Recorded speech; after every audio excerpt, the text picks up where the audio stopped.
Hello મારા વાલા વિદ્યાર્થી મિત્રો, નમસ્કાર. કેમ છો આપ સર્વ વિદ્યાર્થી મિત્રો? ખૂબ મજામાં હશો. આજના લેક્ચરની અંદર આપણે ચેપ્ટર 3 ધાતુઓ અને અધાતુઓ અને ધાતુઓ અને અધાતુઓના સામાન્ય ગુણધર્મો એટલે કે ભૌતિક ગુણધર્મો તરફ આગળ વધવાના છે. ચાલો આપણે એ ધાતુઓના ગુણધર્મો તરફ આગળ વધીએ. સૌપ્રથમ વાત કરીએ તો ચેપ્ટરનું નામ છે ધાતુઓ અને અધાતુઓ, ચેપ્ટર નંબર 3. એની અંદર પહેલો ટોપિક કે ધાતુઓ અને અધાતુઓ કેવા ગુણધર્મો ધરાવે છે. ગુણધર્મો એટલે લક્ષણો, લક્ષણો એટલે લાક્ષણિકતાઓ. આપણે એને ઓળખવાના છે. અને આમ તો તમે આગળના ધોરણોથી ભણતા આવો છો, પણ આપણા ચેપ્ટરની અંદર થોડુંક એ જૂનું અને એમાં કંઈક ઉમેરીને આપેલું છે. આપણે તમામ બાબતોની ચર્ચા કરવાના છીએ. શરૂ કરીએ. ધાતુ અને અધાતુના ભૌતિક ગુણધર્મો એટલે કે આપણને જે દેખાય એવા ગુણધર્મો. એમાં કોઈ રાસાયણિક પ્રક્રિયા થવી જોઈએ નહીં. જો રાસાયણિક પ્રક્રિયા થતી હોય તો એવા ગુણધર્મોને રાસાયણિક ગુણધર્મો કહેવાય. પણ અહીંયા શું થતું હશે તો કે એના લક્ષણો, એ કેવી દેખાય છે, કઈ અવસ્થામાં હોય, એવી બધી ચર્ચા કરવાની છે. તો સૌપ્રથમ વાત કરીએ તો ધાતુના સામાન્ય અથવા ભૌતિક ગુણધર્મો. યાદ રાખજો મિત્રો, આ ચેપ્ટરની અંદર આપણે એના રાસાયણિક ગુણધર્મો પણ ભણવાના છે. તો આ રાસાયણિક ગુણધર્મો ભણીએ એની સાથે સાથે તમને એ જણાવી દઉં કે રાસાયણિક ગુણધર્મો અને ભૌતિક ગુણધર્મોમાં શું તફાવત હોઈ શકે. તો કે ભૌતિક ગુણધર્મો અને રાસાયણિક ગુણધર્મોમાં ભૌતિક ગુણધર્મોની અંદર એના લક્ષણો આપેલા હોય અને રાસાયણિક ગુણધર્મોની અંદર એ કેવી રીતે રાસાયણિક પ્રક્રિયા કરે છે, કોની કોની સાથે પ્રક્રિયા કરે છે, એવી બાબતો આપેલી હોય.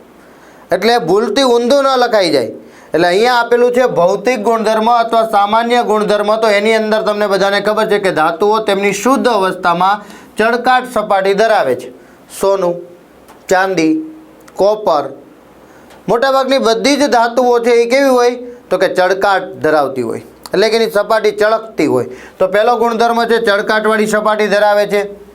તે ઓરડાના તાપમાને ઘન અવસ્થામાં હોય છે, સખત હોય છે. ઘન અવસ્થામાં હોય એટલે સખત હોય છે. પણ એમાં કેટલાક અપવાદ આપેલા છે. તો કે પારા સિવાય. પારો એટલે Hg, મર્ક્યુરી. આનો ઉપયોગ ક્યાં થાય તો કે મર્ક્યુરી જે થર્મોમીટરની અંદર હોય, આપણને ખબર છે કે પ્રવાહી સ્વરૂપમાં હોય. એ એક ધાતુ એવી છે જે ઘન અવસ્થામાં જોવા મળતી નથી. ક્યારે? ઓરડાના તાપમાને. ઓરડાના તાપમાન એટલે કે આપણો રૂમ હોય ત્યાં સામાન્ય તાપમાન હોય એ 35 થી 37 ડિગ્રીની આસપાસ હોય. તો એ તાપમાને આજે પારો છે 25 થી 35 સુધીમાં ગમે તે તાપમાન હોય, વધઘટ થયા કરતું હોય, એવરેજ તાપમાન. તો ત્યાં પારો છે ને એ પ્રવાહી અવસ્થામાં હોય. બાકી સોનું, ચાંદી, કોપર આ બધી જ ધાતુઓ ઘન અવસ્થામાં તમને જોવા મળે છે. એટલે બે ગુણધર્મ ત્યાં. પહેલો ચળકાટવાળી સપાટી ધરાવે અને બીજું પ્રવાહી અવસ્થામાં, મોટાભાગના ઘન અવસ્થામાં હોય અને સખત હોય છે. જ્યારે પારો મર્ક્યુરી Hg એ પ્રવાહી અવસ્થામાં હોય છે. તે તણાવપણાનો ગુણધર્મ ધરાવે છે અને ટીપાવપણાનો ગુણધર્મ ધરાવે છે. જો એક્ઝામમાં પૂછાય તો તમે એને અલગ અલગ દર્શાવી શકો છો. તણાવપણાનો ગુણધર્મ એટલે શું તો કે તેને ખેંચીને તાર બનાવી શકાય છે, તાણી શકાય છે. એ તન્યતા ધરાવે છે એમ કહી શકીએ. એટલે તન્યતાનો ગુણધર્મ તમને આવા શબ્દો છે એ ચોપડી, નવનીત, અન્ય કોઈ પણ મટીરિયલની અંદર પણ જોવા મળશે. તો તણાવપણાનો ગુણધર્મ ધરાવે છે અને ટીપાવપણા મતલબ ટીપીને પતરા પણ બનાવી શકાય છે. એટલે આવા બે ગુણધર્મ છે અને તમે અલગ અલગ પણ દર્શાવી શકો છો.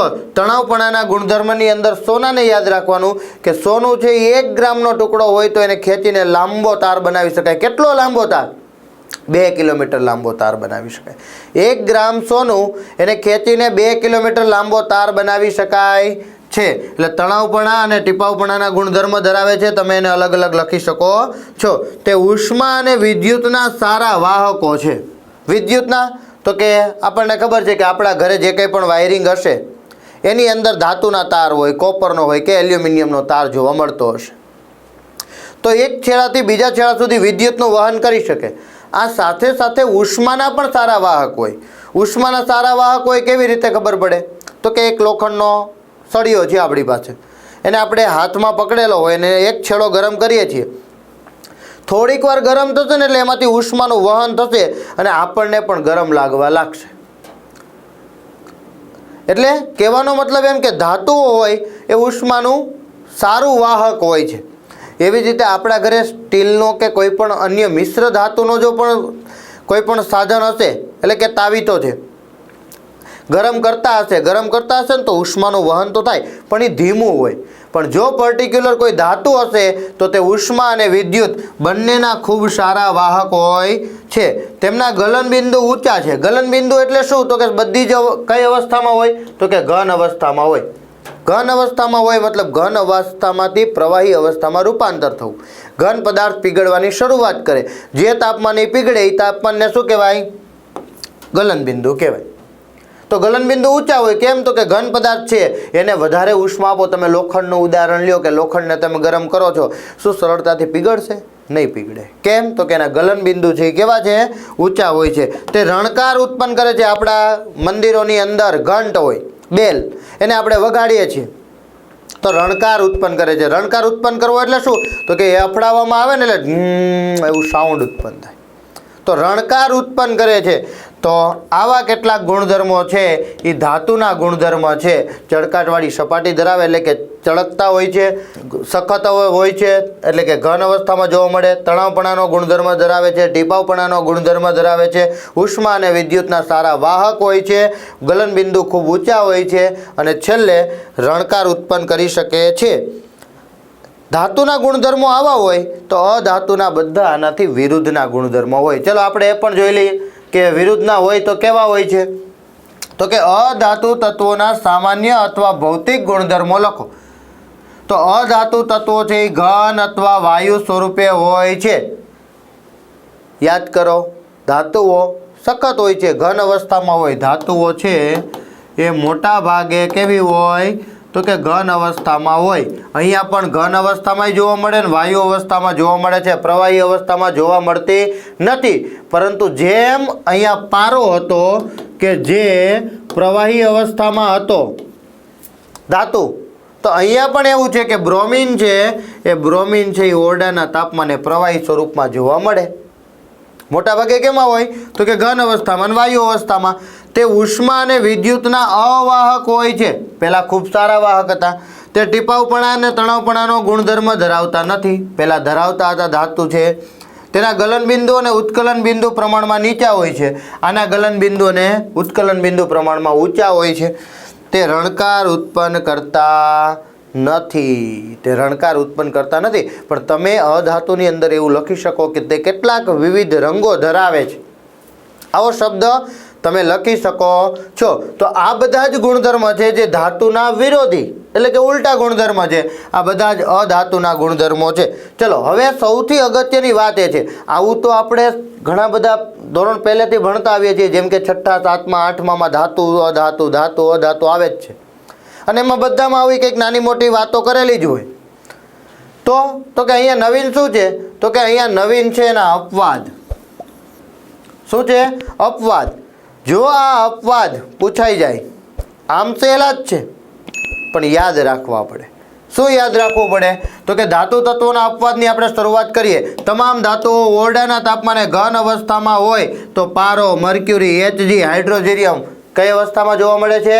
પ્રવાહી અવસ્થામાં જોવા મળે છે. પહેલું અપવાદ કે બધાય ઘન અવસ્થામાં અને આ એકલું પ્રવાહી અવસ્થામાં. એટલે આને શું કહેવાય? અપવાદ કહેવાય. આપણામાં પણ એવું હોય કે આપણા મિત્ર મંડળની અંદર બધાના વિચારો મળી આવતા હોય, પણ એક વિદ્યાર્થી હોય ને એનો વિચાર ન મળી આવતો હોય એટલે આપણે એમ કહી શકીએ એ અપવાદ છે. આપણે એમ કહીએ ચલો આ નાસ્તો કરવા જવો છે, એમાંથી એક તો એવું ઊભો થાય કે ના મને એ ન ભાવે, તો કે એ એક શું થઈ ગયો? તો કે છૂટો પડી ગયો, અપવાદ છે. તો આ અપવાદ છે. સામાન્ય રીતે ધાતુઓના ગલનબિંદુ ઊંચા હોય મતલબ સખત હોય, એને ખૂબ ઉષ્મા આપવી પડે તો એ પીગળે. પરંતુ ગેલિયમ અને સીઝિયમ છે તેને આપણી હથેળીમાં મૂકવામાં આવે તો પણ એ પીગળી જાય.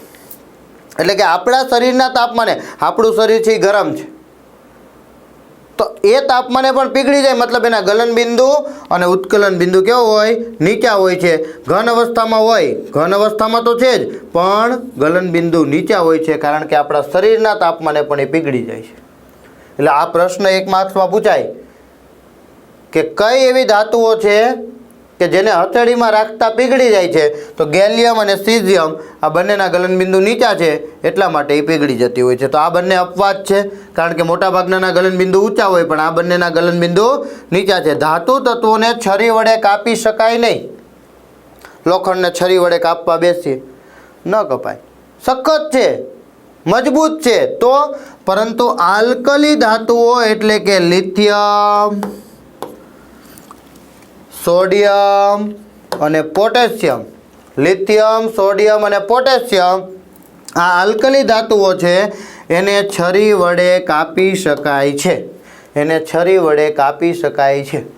તો આ કેટલાક આપણે અપવાદો જોયા મિત્રો. ફરી એક વખત ચર્ચા કરી લઈએ. તમામ ધાતુઓ ઓરડાના તાપમાને ઘન અવસ્થામાં છે પણ પારો પ્રવાહી અવસ્થામાં છે.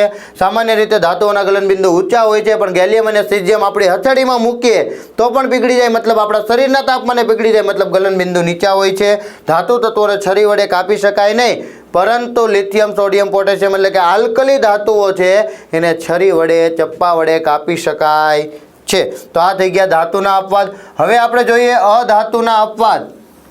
કેવી રીતે ધાતુના અપવાદ છે એમ અધાતુઓની વચ્ચે પણ કેટલાક અપવાદ રહેલા છે. ક્યાં અપવાદો? તો કે સામાન્ય રીતે અધાતુ તત્વો ઘન કે વાયુ સ્વરૂપે જોવા મળે છે, પરંતુ બ્રોમિન છે એ કઈ અવસ્થામાં જોવા મળે મિત્રો?